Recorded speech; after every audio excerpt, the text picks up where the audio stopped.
Addiction is a chronic disease. Millions of people worldwide suffer from substance and behavioral addictions. An addict's life is often unmanageable, leaving the addict and his or her family and friends feeling completely powerless over the disease. Without treatment, addiction can result in disability or premature death. You are listening to Making an Addict. My name is DJ Burr, and I'm an addict in long-term recovery. I'm a licensed psychotherapist, behavioral addiction specialist, and best-selling author of I Just Wanted Love, Recovery of a Codependent Sex and Love Addict, now available on Amazon, Audible, and iTunes. I intend to bring you different perspectives about addiction from various sources including other addicts in recovery, clinicians who treat recovering addicts, and families and friends of addicts to discover what makes an addict. Discretion is advised.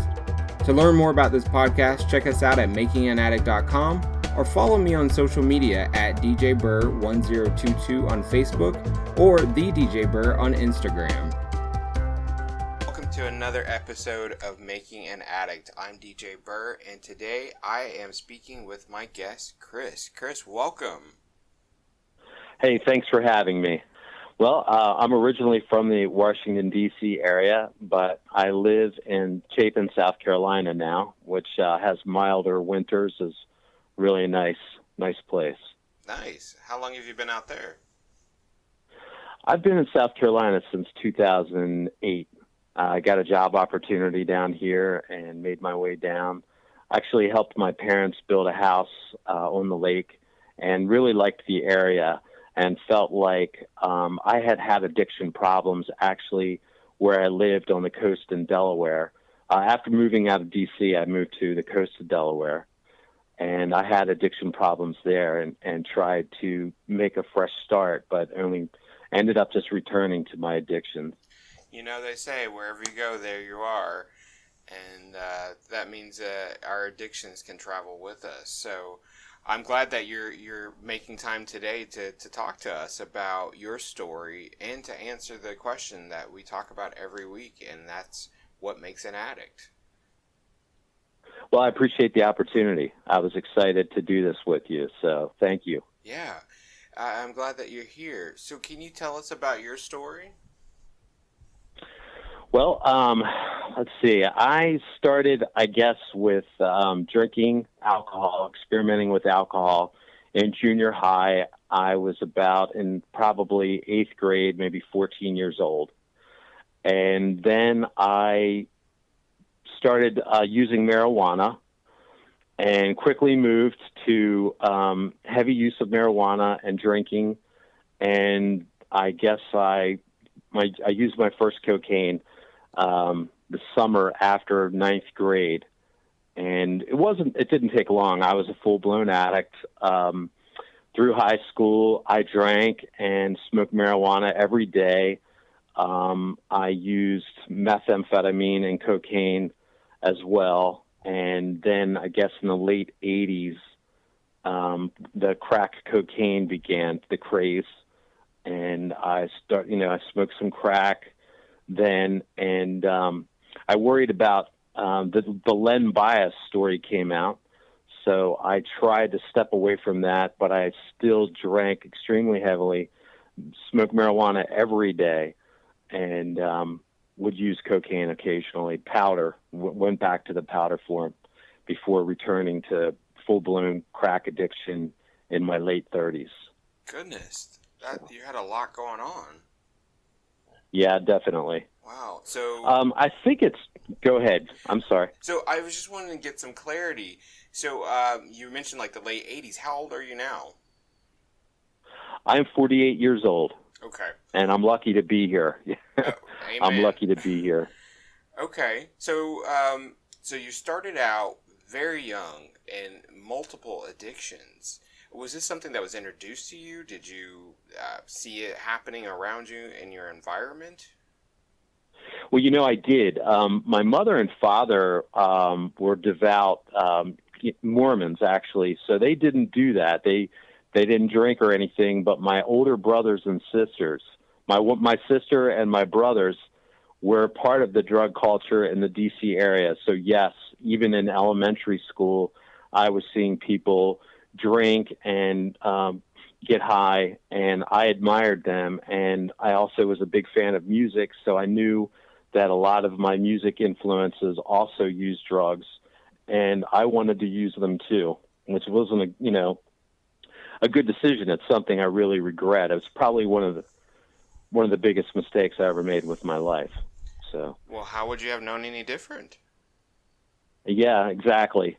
Yeah. Exactly. I imagine that your parents found out.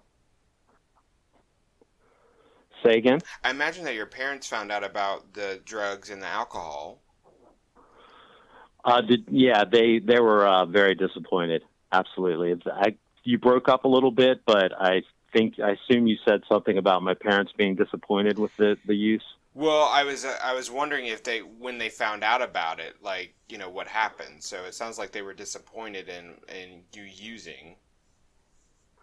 Oh, absolutely. I think they were heartbroken.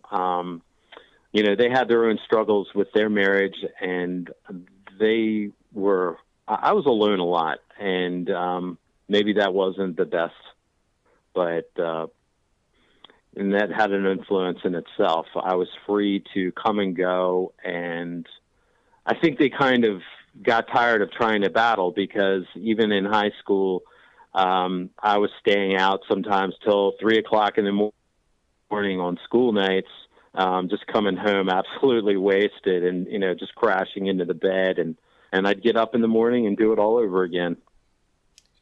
So you're in recovery now, is that correct? I am. I actually have 2 years this month. Wonderful. Congratulations. Yes. I'm so Thank glad you so much. I'm so glad to hear that. I'm curious if, since you've been in recovery and been clean for 2 years this month, what do you think is the root of your addiction issue? Well, I have depression, and I had really bad social anxiety and some sort of anxiety. I had behavioral problems as a young person. I didn't really fit in. I had depression for sure. Now that I didn't know what it was then, I think that those things are at the root of my addiction. And did your family get you any treatment for your depression?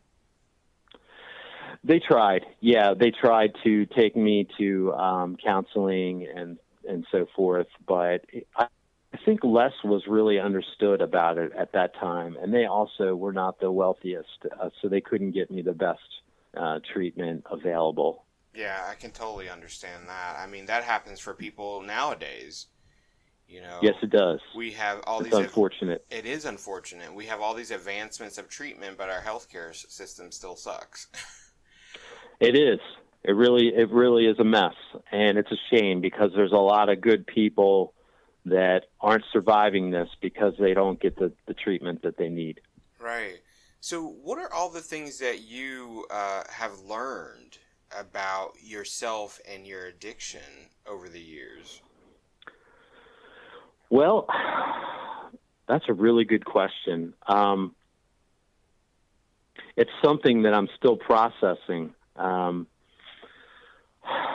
What have I learned? I have learned that I cannot do some things that really appeal to me, and I even miss drinking, but I just can't go there. I used to meet some really interesting people and have great conversations over drinks, and that's probably one of the biggest temptations for me now. It's not crack. It's the social situations that were enjoyable memories. As far as crack, it's not an appealing memory. There was just my life became a pathetic mess. I've learned that I need to stay close to God and my higher power, and I pray daily, and I have to really be careful about the choices that I make. I took 20 sessions of therapy with a former addict himself, a counselor like yourself with similar qualifications, and it has helped me to reprogram my mind to see things differently and to be more goal oriented with my time and my life. And that's really helped me. Therapy helped me so much. I also do see a psychiatrist, and at this time I take Wellbutrin, and I take a mood stabilizer. I have a goal to try and see if I can get off these things, but when I came off of crack, I mean, it was a brutal time. And I mean, it just mentally, physically, spiritually, it was absolutely brutal. So at that time, I sought the treatment of medical professionals, and I still, at this time, I take, I had like terrible insomnia all my life. And so I take a little bit of Seroquel at night. And so I don't know if everyone needs these things, but there's definitely mental illness in my life that I've had to face. So to answer your question, I've learned more about medical conditions such as mental illness and how to handle addiction, the triggers and so forth. I really have to be careful of the people that I'm around and the choices that I make on a daily basis. Yeah, I mean, that's we have to do a lot of work to stay sober. That is the absolute truth. And sometimes that means we have to change our entire environment. I have. Yeah. I really have had to do that, yes. And so... At the same time, I got rid of a lot of people that only used me for my resources to be able to get drugs, and they would use my drugs. And so I got rid of people that really weren't my friends, and that was a positive. Right. I have true friends in my life now. Good. I'm glad to hear that. You mentioned about alcohol, and, our society and alcohol, they're like go hand in hand. Like, alcohol is everywhere. It is. I mean, a lot of people I like still drink. Exactly. I was recently in Europe and with some colleagues on a conference, and there was alcohol everywhere. And, I stopped drinking 5 years ago this month, and it was hard. It was hard. And, I hardly ever think about alcohol unless I'm around it. And so I try to stay away from it. But there are certain situations where you don't know, you don't expect it, and then there it is. Yes, absolutely. So we have to do our own self-care and remove ourselves from that environment if possible. And that's what I had to do. I had to step away, and people were like, "Where are you going?" I was like, "I don't drink." They're like, "Oh, but there was only 2 of us out of like 40 people who weren't drinkers, right?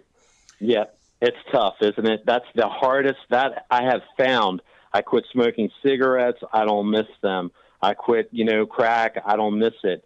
The hardest battle for me is not because I would enjoy, having shots of vodka or something and good conversation. That's the hardest for me. Yeah, I totally get it. I'm right there with you. So, I'm curious if there was any trauma in your young life. Yeah, there was. My family was, somewhat dysfunctional. My father worked construction. He was away a lot. My mom was a nurse. They were struggled just to keep food on the table and the lights on. And there is, and I'm still dealing with that. I'm trying to figure it out.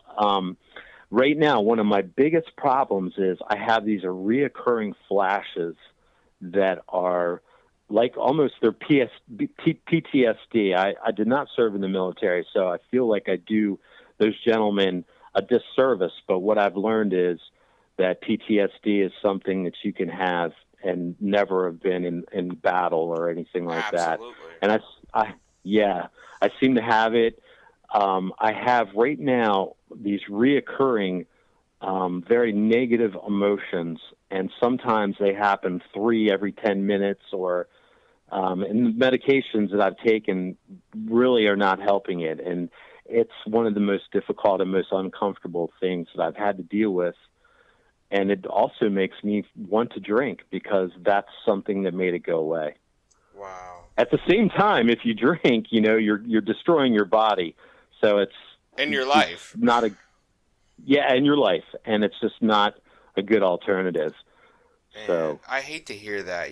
Trauma affects everyone, not just our military personnel, but anyone can be impacted by trauma. And sometimes when we think about trauma, we think about, oh, it has to be like this big thing, like a war or something. But what I've come to understand as a patient and as a provider is that those small traumas, like maybe being alone a lot as a kid, not knowing if you're going to eat or not, any type of physical abuse or sexual abuse that happens in some people's lives, all of those things add up, right? Yes, absolutely. And we want to numb those difficult experiences and emotions because, one, we should have never had to experience them. And two, they're too damn hard to manage on our own when we're young children. And so we look to other people, places, and things to numb those experiences. There's absolutely, that's a big part of what took place in my life. Some of the things that you mentioned, being sexually abused, and those things I don't talk about very much, but I experienced them. It's very unfortunate, and they do affect you. I'm 48 years old now, and they're still following me around. They're like demons, that just follow you around and bother you, and the pain is reoccurring. I know. It's chronic. It is chronic. It's a chronic illness. In my opinion, addiction is a brain disease, and we come to experience addiction as a result of trauma. I agree. And so it is a chronic issue. Any other family members currently dealing with addiction? My oldest brother was a crack addict. We smoked crack together. We smoked marijuana together. He passed away a year ago this month from emphysema. Actually, from emphysema. He got sick because of smoking, and probably had something to do with he was a heavy crack user, and there's a lot of chemicals and crap in that. So it was a terrible experience. My brother used all his life as well. Brian is my brother.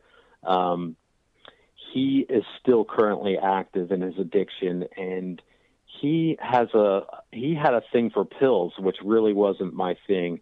But he got into a motorcycle accident. He was an amazing skier and motorcycle rider, but he drank and he wrecked one time and really destroyed his arm. So he got onto opioids and became just completely addicted to them. And then, of course, he was difficulty with obtaining that. So then he went to heroin. Like so many other people in our society, they start on the opioids and then they end up on the heroin. Yeah. My sister is sober now. She sobered up before me. She also she was a drinker and cocaine and so forth. But I can't remember. I guess Jennifer has probably, like yourself, 5 years, 7 years. Okay. Around that. Wow. Yeah. Wow. Addiction affects the entire family, right? Absolutely. It skipped my parents. Both of my grandfathers were raging alcoholics. It skipped my parents. My parents were the children of raging alcoholics. Yep. Yeah. There's that genetic component there. There's the emotional stuff that comes out of that.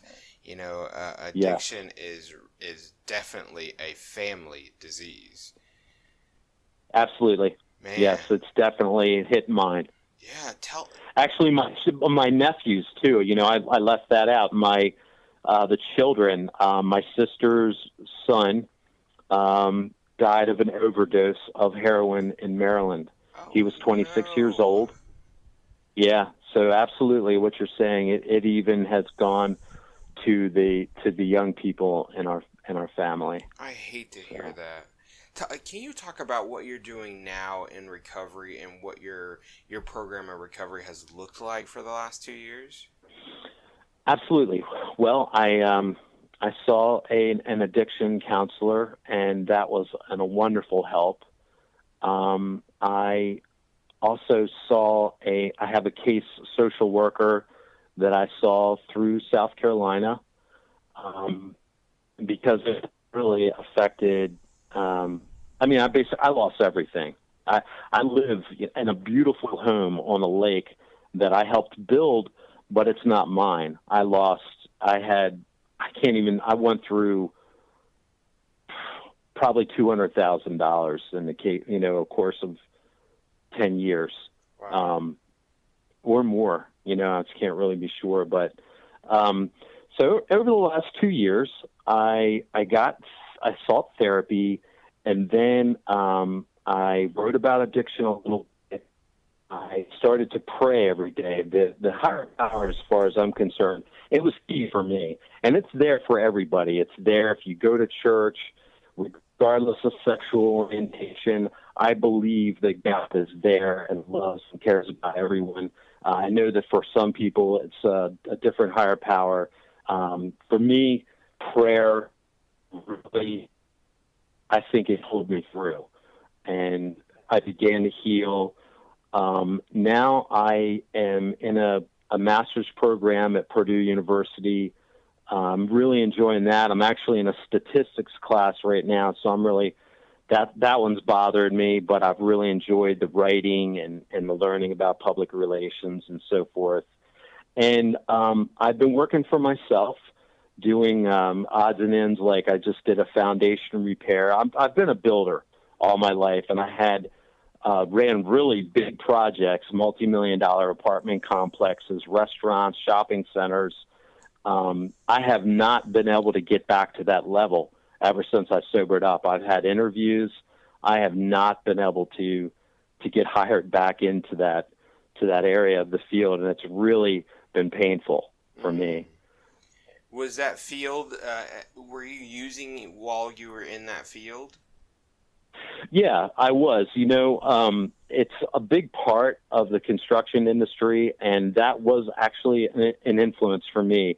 I started as a carpenter's helper when I was in junior high school, or right heading into high school, and that was it. That only fueled my appetite for drugs and alcohol. That lifestyle, party lifestyle.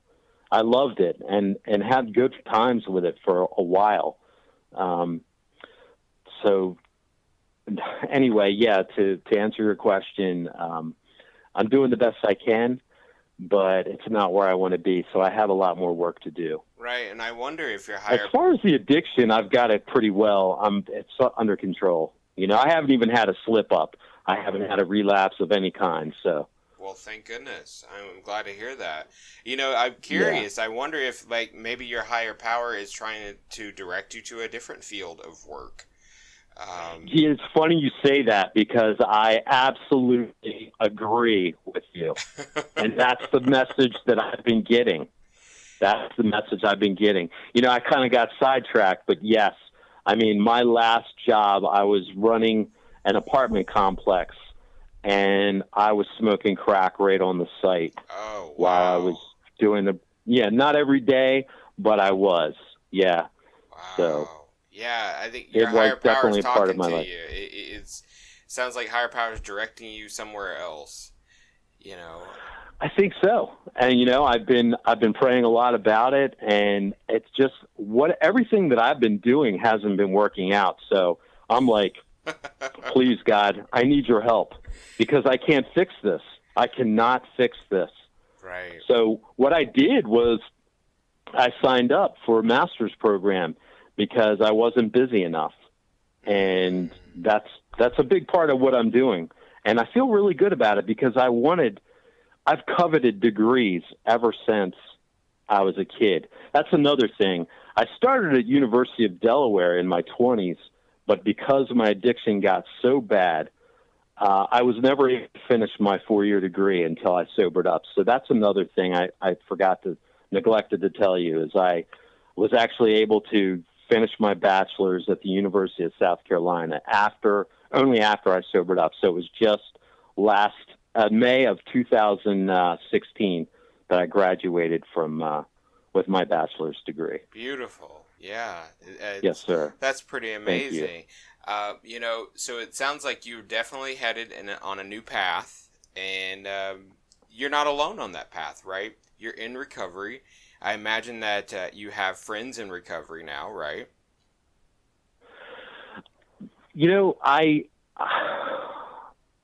I'm trying to think if I have any other than my sister. I haven't been going to any NA or AA meetings. And the reason I don't go is because I try to engage my brain in my dreams and my goals. I do have Chris, my counselor. He's a former addict in recovery, and he has been trying to get me to go. He says that I really need to go to NA. I did go to an AA meeting one time since I've sobered up, and I just really, I don't know if this is correct or not, but I didn't like saying, "Hi, Chris," or "I'm Chris, and I'm an alcoholic." Every time somebody says something, and I try to formulate my recovery a little differently than some of the 12-step programs that I've. When I was younger, I tried NA and AA, and I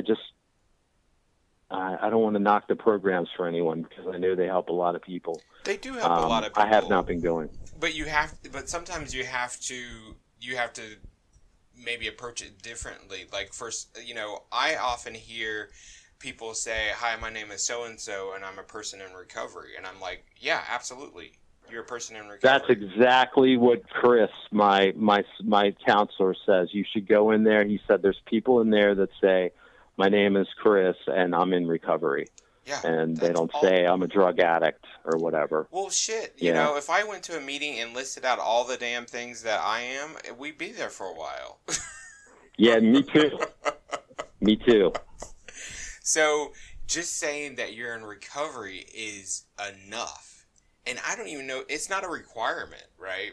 So the room scared me too when I first got in there. I was like, oh my God, I gotta say I'm an addict. But the truth is, no one is telling you that you have to say that.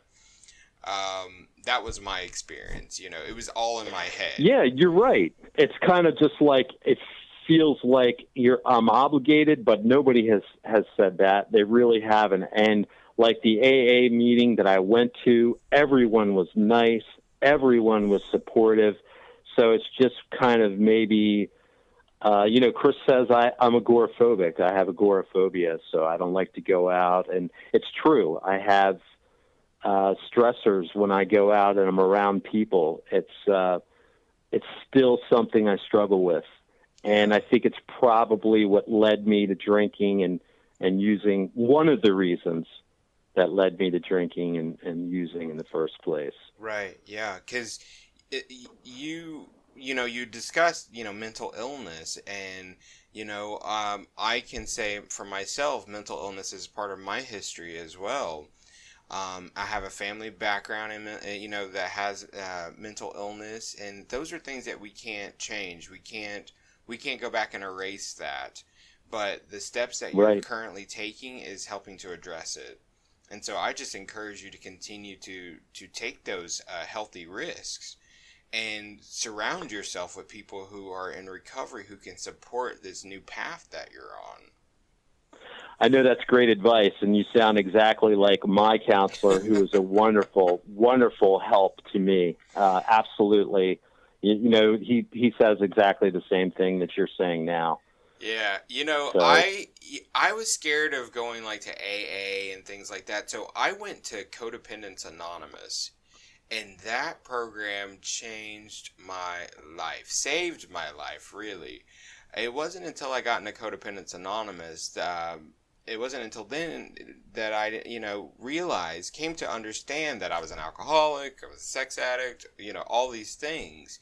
Because what that program taught me was that there is a root issue, right? And the root issue is the relationship that I have with myself is dysfunctional. And I was like, wow, here we go. Let's do the work. Yes. Right? Yes. And so I really appreciate what I have learned on my journey. So I'm curious if you have any words of encouragement to our audience who may be, people out there who may be still struggling, who may be dealing with alcoholism or are addicted to heroin or meth or any of those hard substances that you've had experience with. My recommendation would be to get a drug counselor. To hopefully they have some resource that they can get medical attention. And for me, I started praying every day, so my higher power was a huge part of that. In fact, whenever I do look at the big book or the NA big book, the parts about God ring so true to me. I believe that we need to have gratitude, and people need to realize that they are making progress even when they don't feel that they are. With each passing hour that they win the battle, they are progressing, they are healing, and they need to stay on that track. The other way is death and destruction and despair. So, I wrote an article about it. I'm trying to remember the things that I said, and I said that gratitude was really important. Faith, the higher power was critical for me. But see, I've always been spiritual person that, like, I prayed even when I would be smoking crack. So it came naturally to me, and I don't know that it comes naturally to everyone, but I definitely have a strong testimony of prayer, the power of prayer, and that's there, like I said, for anyone. So that's really important, and I would recommend it, that people get in touch with their higher power, that they have faith, and they have to have diligence. It's hard work, and you need to embrace the pain and live for the fight. I guess those are the two things I would say. Embrace the pain and live for the fight. It's like a song. You live for the fight when that's all you got. Wow, that's powerful. I'm writing that down. I appreciate it. Yes, I'm going to hang that up. Absolutely. Wow, Chris, I really appreciate you taking the time and being so vulnerable with our audience today and sharing your experience, strength, and hope. The message that you are leaving us with, embrace the pain and live for the fight, is one that I think every single person who is going to listen to this podcast can relate to. So thank you for that. And I'm honored to be here. Yeah. Thank you. Yeah, you're so welcome. And if at any time I can do anything to help you on your path, just call me. You got my number. Absolutely. You already have helped me. You've been there along the way. We were friends when I was still you. I didn't know that. You did. Wow. Absolutely. Okay. I had no idea that you were still using. And thank you so much. I'm honored to be a part of your, what you're doing here. And I hope that if I help just one person, it's all worth it. Just one. Yes, absolutely. Absolutely. Well, thank you so much for being on today's show, Chris. I thoroughly appreciate you and your friendship, and I will continue to pass on the message that you are leaving us with today. Well, thank you. You have a great day. It's been great being with you. Thank you for joining the discussion today on Making an Addict. In closing, I want you to understand that there are various opinions about addiction and what makes someone an addict. The opinions expressed here on today's show are those of the person who made them. I suggest you take what you heard, process it, and decide for yourselves what you believe in. If you have feedback or want to tell your story on the show, let me know by emailing makinganaddict@gmail.com, or you can reach me on social media. Again, I'm on Facebook and Twitter at DJBurr1022 and the DJ Burr on Instagram. Lastly, thank you for giving me the opportunity to be of service. Recovery saved my life, and I will be forever grateful. I will keep giving back every opportunity I am given. Tune in next time to witness our ongoing discussion on Making an Addict. Making an Addict is produced by DJ Burr and the Recovery Legacy Network. Today's tracks features music by CDK. Learn more at makinganaddict.com.